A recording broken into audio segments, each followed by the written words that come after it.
अभी जब हम पटना में चल रहे हैं तो देख रहे हैं कि थोड़ा सा अगर सख्ती बरतने से अभी सभी लोग हेलमेट लगा करके चल रहे हैं, जो पीछे बैठे हैं वो भी और आगे भी, तो उनके हिफाजत के लिए ही है। ऐसा नहीं है कि पर्टिकुलर कोई विभाग की हिफाजत हो रही है, आम जनता के लिए है। और हम लोग आम जनता की सेवा करने के लिए, परिवहन विभाग तो आप जानते ही हैं किसी भी राज्य के लिए रीढ़ का काम करता है और आम जनता की सेवा के लिए ही काम करता है।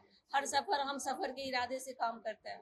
ऐसा है कि देखिए होता क्या है, अगर एक जगह पर्टिकुलर जगह पर चेकिंग होता है तो लोग उस जगह से बच करके निकल जाते हैं। तो इसको कुछ दिन तक तो इस तरह से कड़ाई होने से लोगों में सुधार आ जाएगा। लोग ट्रैफिक रूल, कोई नियम ऐसा नहीं होता है। जब आप शुरुआत किसी चीज का भी करते हैं, किसी क्षेत्र में करते हैं, तो शुरू में थोड़ी परेशानियां आती है, लेकिन जब अगर आदत आदत हो जाएगा आपका, उस नियम को समझने लीजिए। आप मान लीजिए कि हम नर्सरी की पढ़ाई शुरू करते हैं, अ आ लिखना शुरू करते हैं, तो क्या हमेशा अ आ ही लिखना, शुरू में कठिनाइयां होती है, तो धीरे धीरे हम जब सीख जाते हैं, उसके अनुकूल हो जाते हैं, तो फिर आगे परेशान नहीं होगा लोगों को, आम लोगों को कोई दिक्कत नहीं होगा। देखिए सीएनजी बस जो है वो आप लोग भी जान रहे हैं कि अभी पूरे बिहार में पाइपलाइन उसका बिछ जाएगा। जहां तक जो व्यवस्था हो गया है वहां तक सीएनजी बस और इलेक्ट्रिक बस का भी है, चार्जिंग पॉइंट बनाने का है। जिस जिस जिले में चार्जिंग पॉइंट ऑलरेडी बन चुका है वहां पे इलेक्ट्रिक बस चल रहा है, जैसे गया हो, नालंदा हो, दरभंगा हो। तो जो जगह पहुंच चुके हैं हम लोग, उससे आगे भी हम लोग का प्लानिंग है। जब अभी देख रहे हैं कि मुजफ्फरपुर में देख रहे होंगे कि पाइपलाइन बिछ रहा है, लखीसराय एरिया में भी बिछ गया है, तो जब पूरे बिहार में हो जाएगा तो ऑलरेडी सभी जगह फिर वो सीएनजी और इलेक्ट्रिक बस का संचालन शुरू। जब तक आप पॉइंट का व्यवस्था नहीं करिएगा तब तक तो चल नहीं सकता है। कटिहार में जिस तरह से प्रदर्शन करने वाले, बिजली के प्रदर्शन करने वाले लोगों पर गोलियां चलाई गई, तब विपक्ष के लोग कह रहे हैं कि आपका सरकार तानाशाह हो गया है। देखिए अभी उसके बारे में पूरी न्यूज नहीं आया है। जब न्यूज आएगा, और ऊर्जा मंत्री बैठे थे, आप लोग उनसे भी सवाल किए होंगे तो उन्होंने जवाब दिया ही होगा।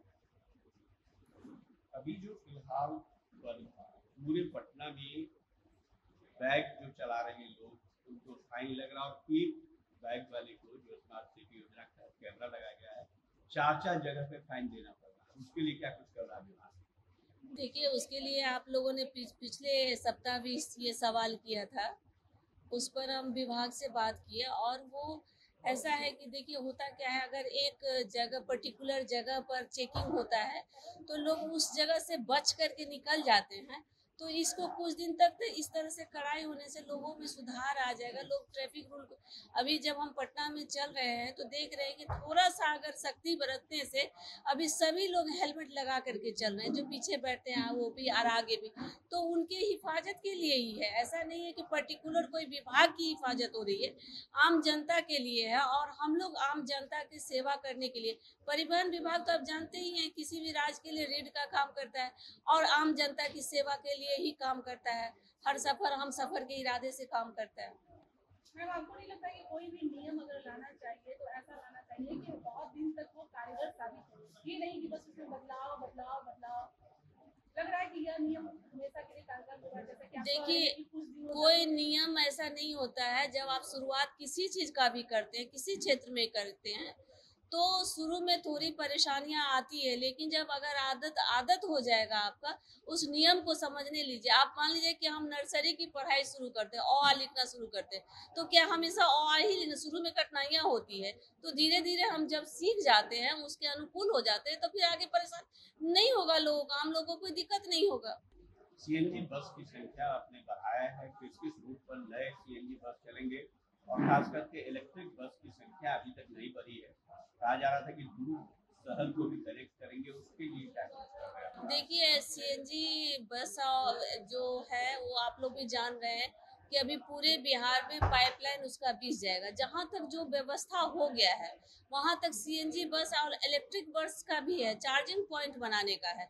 जिस जिस जिले में चार्जिंग पॉइंट ऑलरेडी बन चुका है वहां पे इलेक्ट्रिक बस चल रहा है, जैसे गया हो, नालंदा हो, दरभंगा हो। तो जो जगह पहुंच चुके हैं हम लोग, उससे आगे भी हम लोग का प्लानिंग है।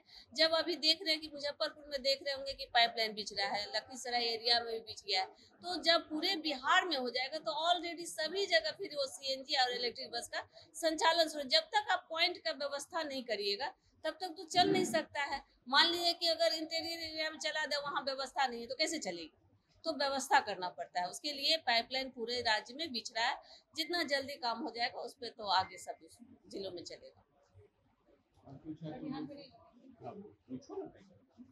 मैम कटिहार में जो घटना घटी है उसमें आप क्या कहिएगा? बीजेपी वाले तो आपको घेर रहे हैं। किसी के घेरने या न घेरने का यहाँ सवाल नहीं उठता है। अभी देखिए, उससे पहले भी कई तरह का सवाल एक बार हुआ था, वो दूध का दूध पानी का पानी हो गया। और हमारे ऊर्जा विभाग का मामला, ऊर्जा मंत्री हमारे गार्जियन है, उन्होंने आप लोग को जवाब दिया ही होगा। इस विषय में हमको और कुछ नहीं। वो तो मणिपुर का हवाला दे रहे हैं, कह रहे हैं कि भाई मणिपुर में इस तरह का घटना घट रहा है तो वो लोग क्या ये जवाब देंगे? वो लोग क्यों नहीं जवाब दे रहे हैं? तो क्या मतलब यही घटना? नहीं, आप बताइए, आप एक महिला हैं और पत्रकार भी हैं, चौथा स्तंभ होता है। क्या मणिपुर की घटना से आपका मन नहीं निकला? आप भी तो महिला हैं। महिला होने के नाते आप भी क्या कोई असर नहीं हुआ? जो घटना हुआ ये क्या वो शर्मसार वाली घटना थी कि नहीं थी? घटना थी शर्मसार वाली, वो तो हम लोग चला ही रहे हैं। नहीं, जितना चलना चाहिए। अगर सोचिए 77-78 दिन हो गया, उस समय से चल रहा था। अगर शुरू से इस पर कार्रवाई होती या नियंत्रण होता तो क्या ये परिस्थिति उत्पन्न होता? ऐसा नहीं होता है। ठीक है मैम, लास्ट सवाल है कि क्या अब बिहार में कोई प्रदर्शन करेगा या आंदोलन करेगा तो क्या इसी तरह से उसके मौत के घाट उतार दिए जाएंगे? देखिए, आजाद देश है, यहाँ पे प्रदर्शन शुरू से ही हुआ है। ऐसा नहीं है कि अगर यही बात रहता तो इतने क्रांतिकारी पैदा नहीं होते, वीर शहीद होते, तब ना देश की आज़ादी ऐसे नहीं मिली है। तो ये सब बात हमको नहीं लगता है कि ये इसका कोई तर्क है।